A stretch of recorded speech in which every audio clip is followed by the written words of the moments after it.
Има места, където само вятърът разказва тайните, които пътникът не чува. Това е село Зелдово, късче земя, където планините мълчат, а природата говори на свой език.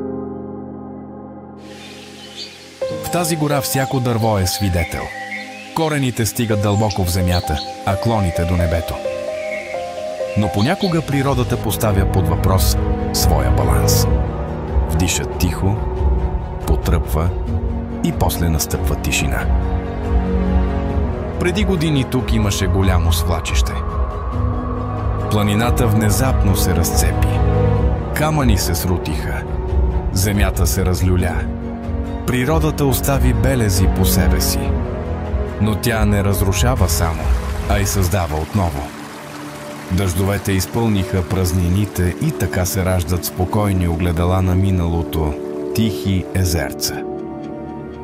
Някои места все още са празни. Дърветата не са се върнали.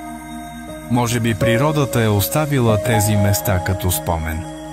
Не ги покри, за да не забравим.